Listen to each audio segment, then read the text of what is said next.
Dear student, आप सबका स्वागत है मेरे YouTube channel learn maths with Raj sir.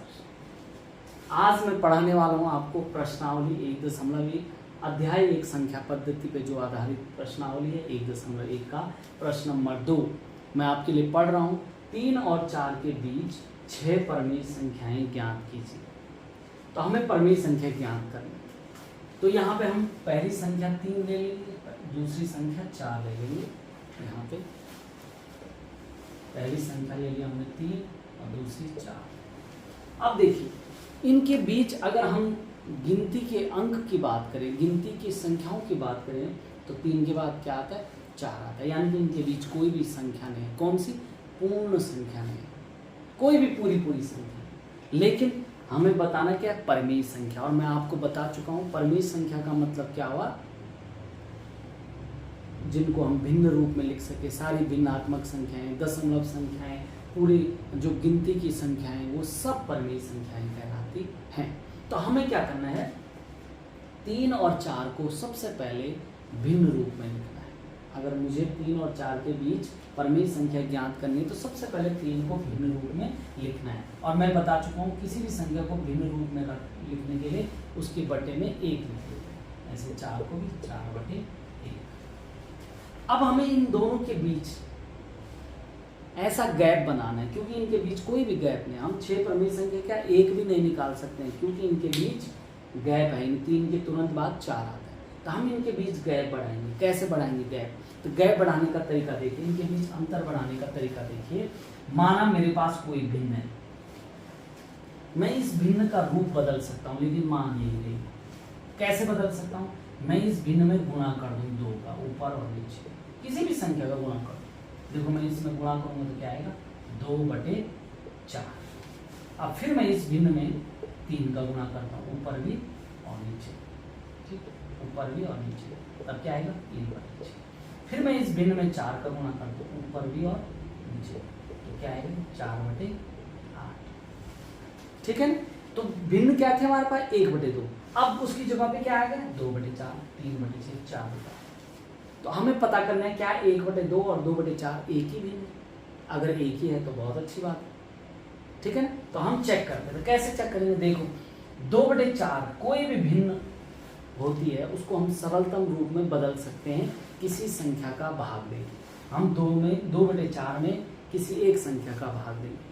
क्या इन दोनों संख्याओं में किसी का भाग जा सकता है? बिल्कुल जा सकता है। 2 का भाग जाएगा, 2 एकम 2, 2 दूनी 4। हम भाग दे देंगे, क्या उत्तर आएगा? 1/2। यानी कि 2/4 की वैल्यू जो मान है वो 1/2 है। ऐसे 3/6 में किसका भाग देंगे? 3 का, 3 एकम 3, 3/6, इसका मान भी 1/2। इसमें 4 का भाग दो, 4 एकम 4, 4 दूनी, इसका मान भी 1/2। अर्थात ऐसी भिन्नें कहलाती समतुल्य भिन्नें। आप पढ़ चुके हो, साथ में पढ़ चुके हो आप इसके बारे में, लेकिन फिर मैं आपको बता रहा हूँ कि हमें इस 1/2 को समतुल्य भिन्न में बदलना है। समतुल्य भिन्न मतलब इनका मान 1/2 ही रहेगा, सिर्फ रूप बदल जाएगा। तो ऐसे ही हमें यहाँ पे करना है कि इन दोनों भिन्नों को बदल देना है, लेकिन मान यही रहे। और ऐसा बदलना है कि इनके बीच गैप हो जाए जितना हमें चाहे। हमें कितनी संख्या चाहे? 6 परमेय संख्या चाहे, इनके बीच ठीक 6 का गैप हो। ठीक, तो कैसे करेंगे हम? अब यहाँ पे गुणा किसका करें? यहाँ तो हमने कभी 2 का किया, कभी 3 का किया। यहाँ पे हम किस संख्या का गुणा करें? तो यहाँ पे देखिए हमें उपयुक्त दोनों भिन्न में जो संख्याएं पूछी, कितनी संख्याएं पूछी? 6 परमेय। हम क्या करेंगे? 6 में 1 जोड़ लेंगे। 6 + 1 = 7। ठीक है ना। जितनी परमेय संख्या, अगर 6 पूछी है तो 1 जोड़ना है, 7 होगी। अगर 5 पूछी जाएंगे तो 5 में 1 जोड़ेंगे, क्या होगा?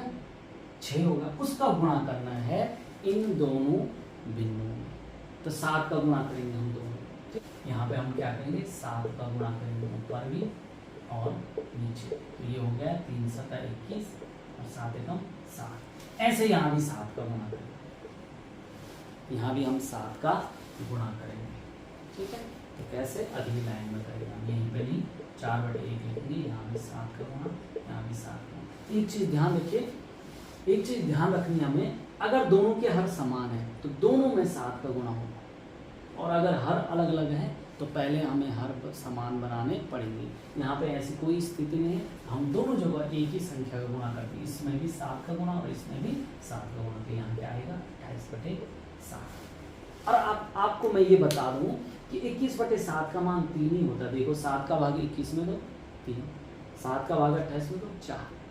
लेकिन ऐसा क्यों किया हम, जब मान वही है हमने ऐसा क्यों बदला? तो यहाँ पे तुम देख रहे होंगे कि जो ये भिन्न और ये भिन्न, इनके बीच गैप बढ़ गया है, अंतर बन गया है। पहले 3 के बाद तुरंत 4 था, लेकिन अब 21 के बाद क्या है 28 है। यानी कि हमें जो चाहिए था 6 परिमेय संख्या, इन दोनों के बीच अपने आप अगर हम क्रम से लिखेंगे तो निकल जाएगा। तो सबसे पहले हम 21/7 और 28/7 के बीच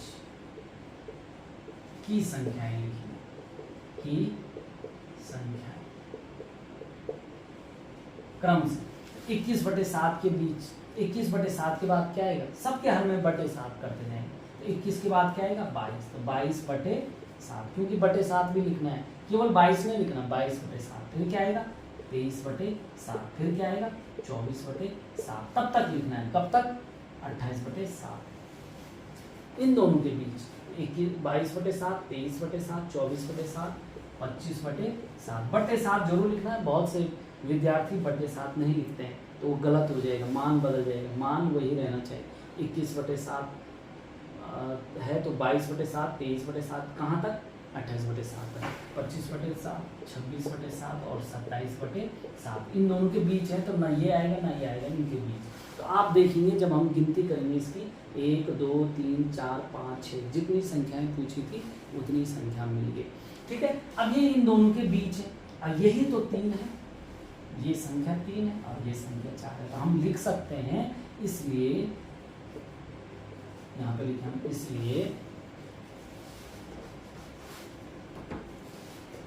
इसलिए उपयुक्त 6 संख्याएं, उपयुक्त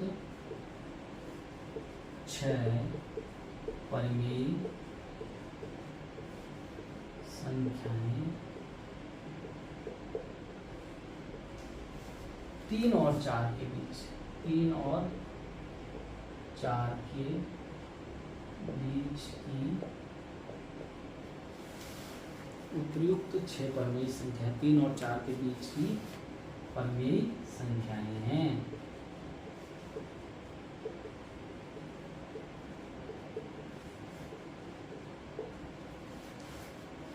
ठीक है, हम यहाँ पे ऐसा लिख सकते हैं कि बीच की परिमेय संख्या।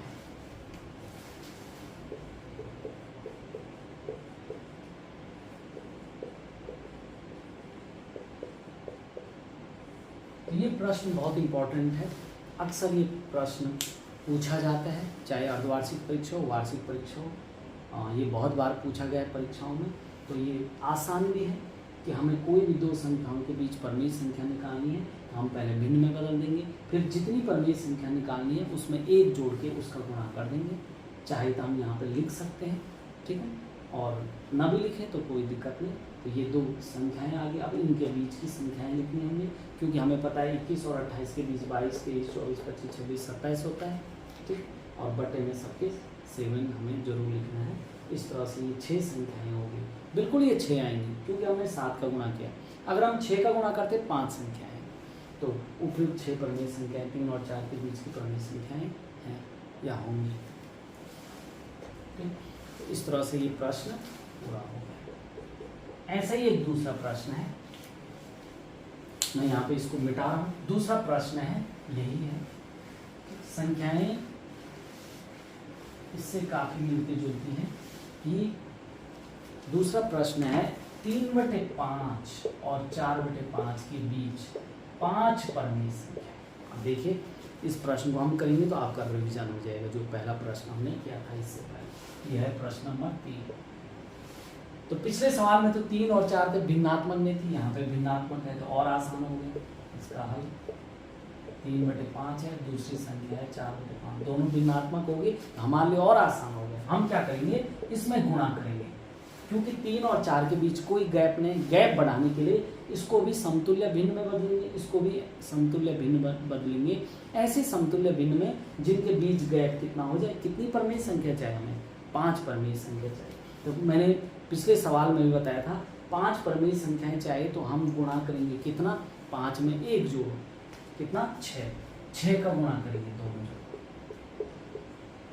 अगर हम दोनों जगह 6 का गुणा नहीं करेंगे, केवल ऊपर ही करेंगे तो ये गलत हो जाएगा। क्यों होगा गलत? क्योंकि जो भिन्न आएगी वो इसके बराबर नहीं होगी। मान यही रहना चाहिए, मान हमेशा वही रहना चाहिए जो पहले की भिन्न है। तो हम दोनों जगह 6 का गुणा करेंगे तो ये आ जाएगा 18, 6 × 18, 6 × 5 = 30। ऐसे इसमें भी क्योंकि दोनों के हर समान है तो उसी संख्या का गुणा यहाँ भी करेंगे। 4/5 में ऊपर भी 6 का गुणा, नीचे भी 6 का, तो ये हो जाएगा 24/30। अब देखिए इनके बीच जो गैप है, इनके बीच जो गैप है वो बढ़ चुका है। पहले 3 और 4 के बीच कोई भी गैप नहीं था, अब 18 और 24 हो गया। अब हम क्या करेंगे, देखिए हम लिखेंगे 18/30 तथा 24/30 के बीच की परमेय संख्या।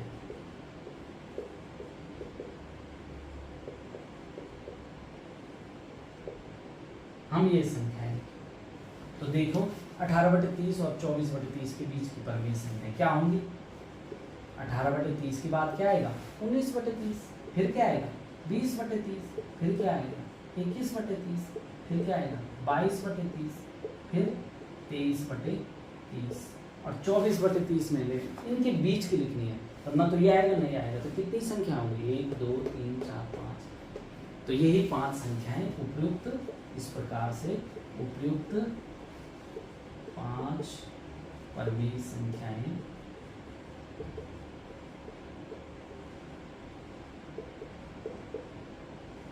किसके बीच है 3/5 और,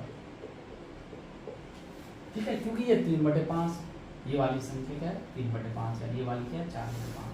अब हम लिख सकते हैं क्योंकि इन दोनों के बीच ये हैं, हम ये लिख सकते हैं इसकी जगह पे 3/5 और 4/5 के बीच की परमेय संख्याएं होंगी। इस तरह से ये प्रश्न नंबर 3 भी पूरा हो चुका है। यदि आपकी कोई क्वेरी हो तो आप कमेंट बॉक्स में जरूर कमेंट करें।